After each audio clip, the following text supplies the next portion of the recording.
Donc on va essayer donc la Bugatti de nuit avec mon ami Anto. Avec son air blasé, c'est normal, il sort de prison pour meurtre aggravé. Allez, c'est parti. Bismillah.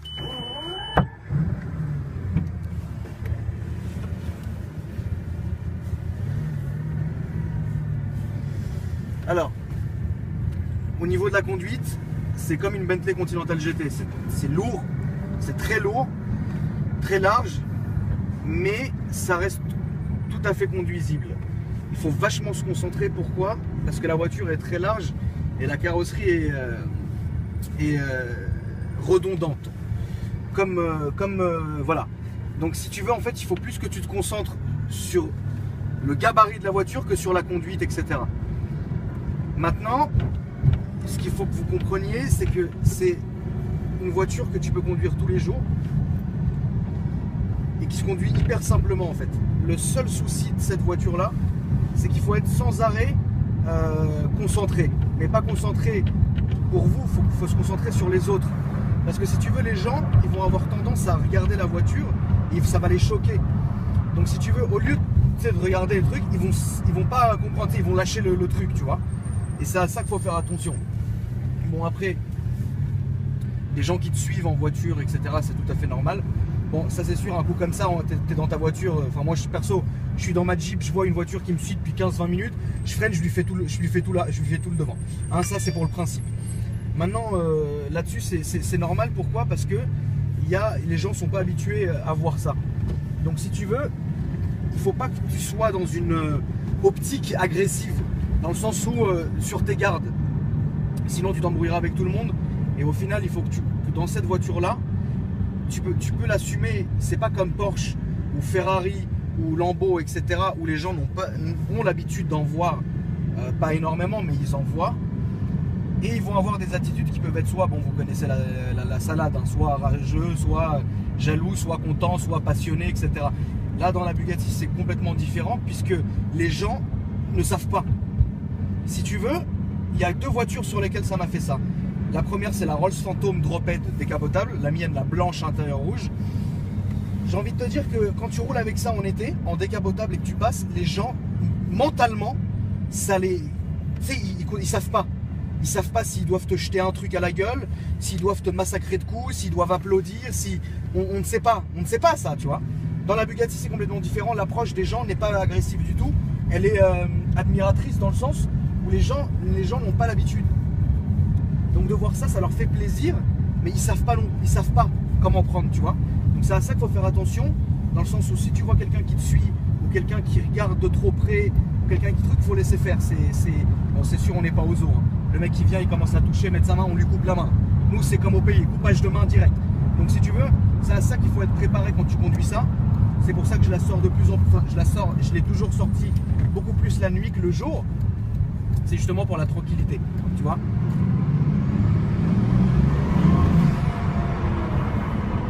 Alors comme je le disais, il y a plusieurs modes différents sur la voiture, évidemment.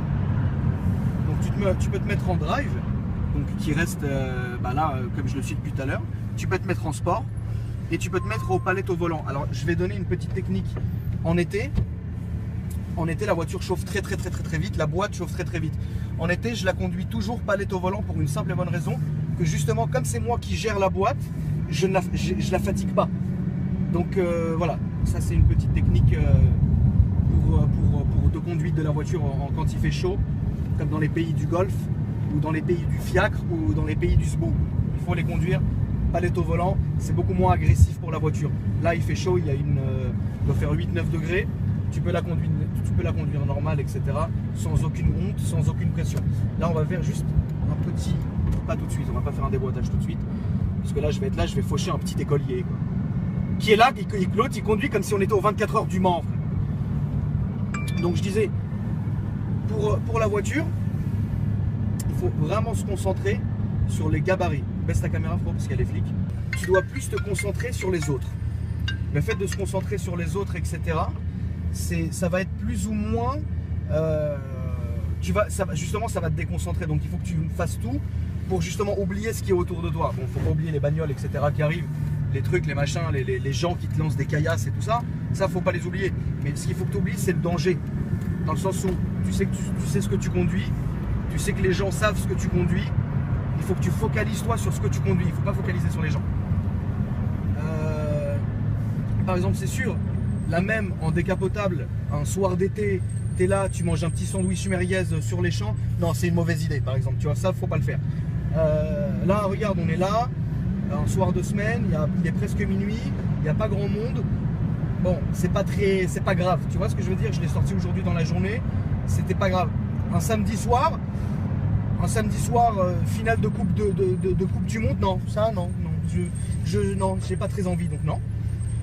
Sinon, il faut comprendre un truc aussi, c'est qu'il faut que tu fasses attention au temps d'arrêt de la voiture. Dans le sens où si tu t'arrêtes pour aller acheter le pain ou les cigarettes ou pour que tu ailles acheter des capotes, là, le temps où la voiture va rester sans surveillance, c'est relou. Pas que justement les gens vont pas venir la rayer, parce qu'ils vont faire ça sur Ferrari, Porsche, etc. Ils peuvent le faire. Bugatti, c'est trop gros, ils le feront pas. Mais tu peux te retrouver avec des gens assis sur le capot. Pour la petite histoire, un jour au feu rouge, une prostituée du Cercle d'Or avait essayé de s'empaler avec le signe Rolls-Royce. Là, c'était un peu relou parce que fallait chercher la meuf qui était sur la calandre. Et bon, je t'explique pas. Hein, on a dû... non, ça, je t'expliquerai un autre jour. Là, non. Les gens vont pas avoir une attitude méchante. Mais tu peux te retrouver avec des gens qui sont assis sur la voiture, qui mettent les mains, qui touchent, etc. Donc, c'est pas la voiture que tu vas aller prendre pour aller dîner avec une meuf sans aucune sommation. C'est pas ça. Là, il faut faire beaucoup plus attention.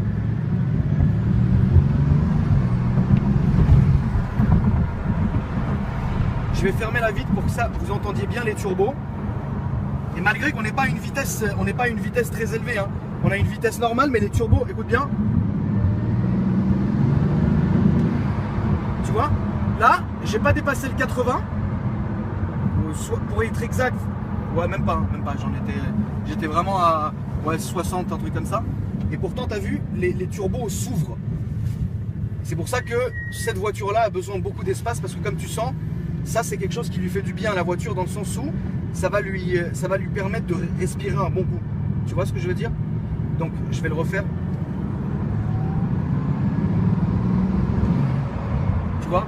Donc si tu veux, quand tu passes par exemple 2-3 heures, même une demi-heure dans les embouteillages à Paris, quand tu as une belle avenue comme ça où il n'y a personne, toujours en respectant les limitations qui sont de 50, etc. Bon allez, 50, 60, hein, on va pas fouetter un cheval. Donc si tu veux, juste histoire de la faire respirer, tu sais, que le moteur se refroidisse un peu. Parce que pour le principe, c'est quand même, voilà. En été, on avait fait cuire un œuf, mon ami Anto et moi, tellement il faisait chaud sur le moteur, on a fait cuire un œuf, hein, juste un petit aller-retour tranquillement. Bon, je sais pas ce qu'il y avait dans ce stuff là, après on a eu comme une tourista, mais bon, avec plaisir. Donc si tu veux, juste, tu vois, juste histoire que ça respire un peu. Pas d'accélération intempestive, hein, il faut respecter son prochain.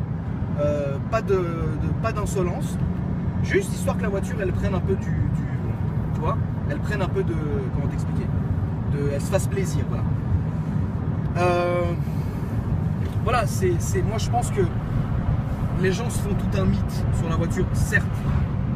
La voiture est mythique en elle-même, bien évidemment.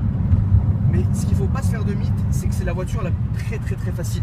J'ai plus de facilité à conduire ça qu'une Ferrari F12. J'ai plus de facilité à conduire ça que mon ami Anto qui avait une Porsche GT3 RS cet été. C'est beaucoup plus facile de conduire ça qu'une GT3 RS. C'est vraiment la voiture pour moi. 458 et ça se vaut. C'est pareil, c'est la même conduite.